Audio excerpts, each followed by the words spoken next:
বাক্সাত গৃহৰক্ষী বাহিনীৰ ৭৮ সংখ্যক প্ৰতিষ্ঠা দিৱস পালন।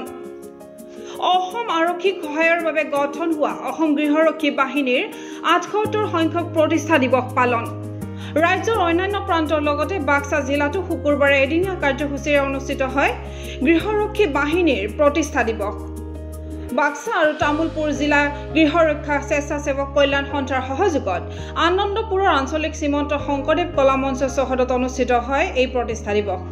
পুৱা বাক্সা আৰু তামুলপুৰ জিলা গৃহৰক্ষী কল্যাণ সমিতিৰ সভাপতি দিলীপ কুমাৰে গৃহৰক্ষী বাহিনীৰ পতাকা উত্তোলন কৰে।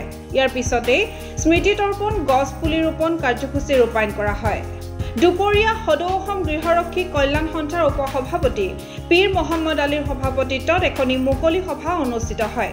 মুকলি সভাত অসম গৃহৰক্ষী বাহিনীৰ প্লাটুন কমাণ্ডাৰ চক্ৰধৰ বৰ্মন, গৃহৰক্ষী কল্যাণ সন্থাৰ ৰাজ্যিক সমিতিৰ সাধাৰণ সম্পাদক চাহাবুদ্দিন আহমেদে বক্তব্য প্ৰদান কৰে।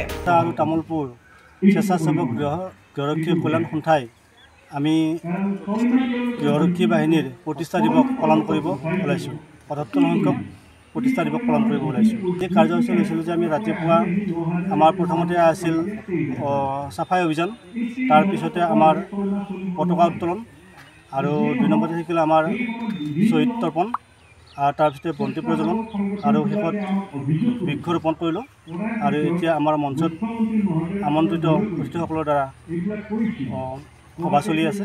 ইয়াত আছে আমাৰ নলবাৰী জিলাৰ অধিনায়কৰ পৰা প্লাটুন কমাণ্ডাৰ পিচি ছাৰ অৰ্থাৎ আৰু ৰাজ্যিক কমিটিৰ পৰা বিষয়ববীয়াসকল আছে আৰু বিশিষ্ট সমাজসেৱক কেইজনমানো আমাৰ মাজত উপস্থিত আছে।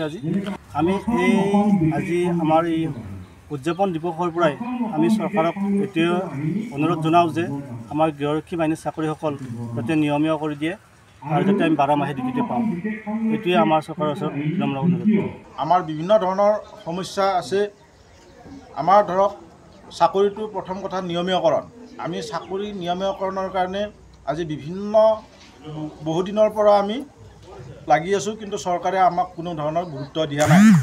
তাৰোপৰি আমাৰ যি গৃহৰক্ষীসকলৰ যি বয়স ৬০ বছৰ আছিলে, ২০১৫ চনত যি সংবিধানখন অকণমান সংশোধন কৰি ৫৫ বছৰ কৰিলে।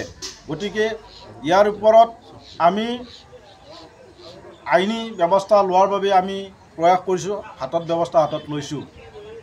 লগতে আমি যি এই অনলাইন ছফ্টৱেৰ ছিষ্টেমটোই আমাৰ গৃহৰক্ষী ভাই বন্ধুসকলক এক মাধামাৰ সৃষ্টি কৰিছে।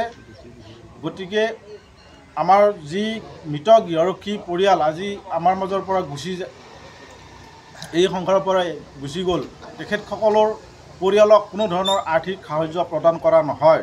গতিকে এই সকলো বিষয়ৰ ওপৰত আমি আইনী ব্যৱস্থা আমি হাতত লোৱাৰ বাবে আমি আজি সিদ্ধান্ত গ্ৰহণ কৰিছোঁ। এই প্ৰতিষ্ঠা দিৱসৰ দিনাৰ পৰাই আমি আইনী ব্যৱস্থা লোৱাৰ বাবে সিদ্ধান্ত গ্ৰহণ কৰিছোঁ। বাক্সাৰ পৰা Niren Kumar Sharma report, NV Live।